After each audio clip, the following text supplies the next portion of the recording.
Hey guys. What's up guys? So I'm just going to talk about my 5 favorite instrument VSTs and effect VSTs. Just a quick video just to show you guys what I'm using at the moment. The first effects VST, FabFilter Pro-Q3. This is my favorite EQ. I use this literally on every single beat for the last maybe 3 years. The reason I like this so much is because it's a very visual plugin, like a lot of FabFilter plugins, and the workflow I find is really intuitive and really good. Little shortcuts like double clicking to make a high cut and low cut, all the slopes, the bands, the frequencies, the cues, the fact that you can do like multi-band compression here. So all the presets here, all the features down here that I barely even use. There's just so much control in this EQ. I gotta use it every single time. The next one I've been using a lot lately is the fruity Convolver. And I've been using this as an alternative to reverb, especially for making things sound like they're in a small room. So let's say I get a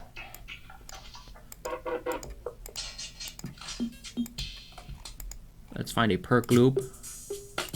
Fine, let's find a perk loop. Let's put the fruity Convolver on it. So what I like to do is go to these presets. I go to one of these small rooms here. Let's go to the boys' bathroom, and all I do is simply just take this dry all the way down. Really nice room color that you can just add to your beats. And what I really love about the plugin is that this bottom half is basically Edison, which means we have a lot of control over these impulses. So if I want to bring the tail down, I can just go here, do this fade out button. Let's hear it.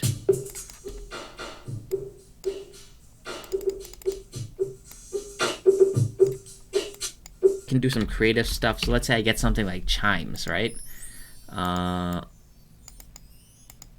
So let's say I bring something in like chimes, and then I get a random one shot.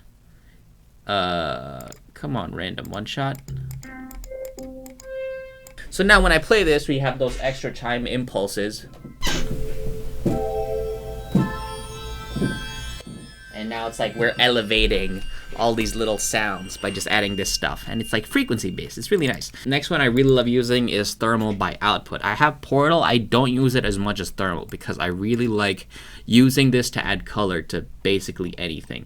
I really like it for basses, and I really like it for like textures. So let me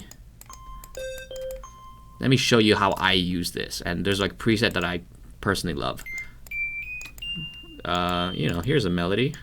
A lot of really cool presets here. My favorite one is Beefy Digits. They have this degrade sound that I really like. To be honest, I don't really know how the plugin works because there's a lot going on here. I just haven't taken the time to look at it. But just based off the presets, I think this is one of the best plugins when it comes to just adding cool colors to your stuff. Let me put this in 10. Like, that's crazy. This preset's really good on basses. This preset's cool too. This one's nice for like a glitchy delay thing. I really like nowadays. I used to be on the RC20 kind of vibe, but recently I've been more on the Reels kind of vibe. And when I go for the tape emulation now, I try to make it a bit more harsh. And I find that this plugin really does it for me. Once again, a lot of really cool presets, like a lot of these master ones are good. One thing I've been really using a lot is their echo. I think these have a really nice echo when you're going for like that analog sound. And just like playing little sprinkles.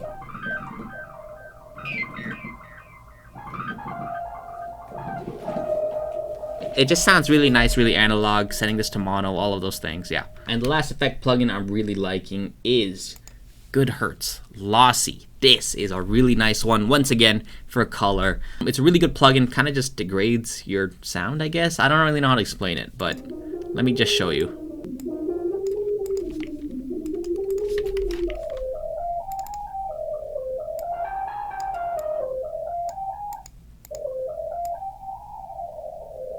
Really simple plugin, but really nice.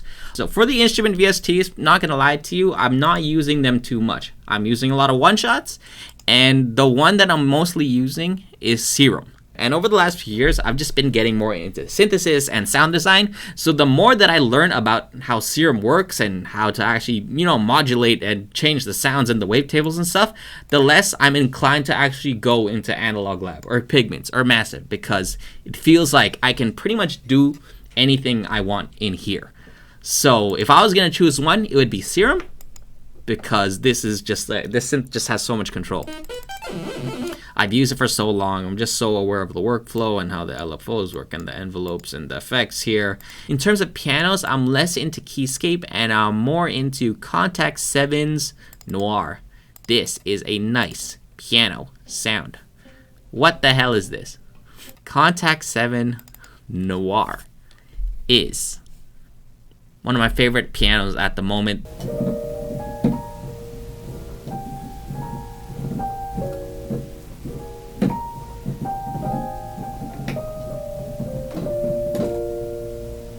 When it comes to basses though, I'm in Trilian every single time. The Analog Classics has a bunch of really nice sounding presets. I took a day and I just kind of went through every single one and starred the ones I like the most. Other than that though, the bass electric muted, I use this in all of my songs. For samples, I'm going into the upright acoustic for this vintage one. Just really nice bass sounds in here.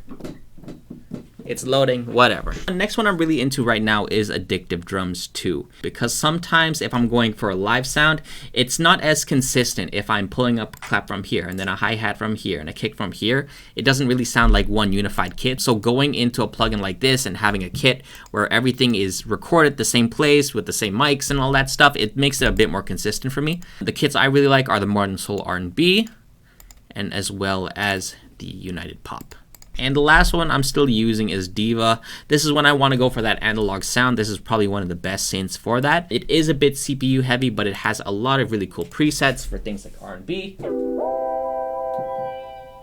A lot of really nice presets, a lot of really nice basses. You probably are going to have to do a bit of fine tuning here, but in terms of the interface, it's pretty straightforward with the effects and all that stuff. So yeah.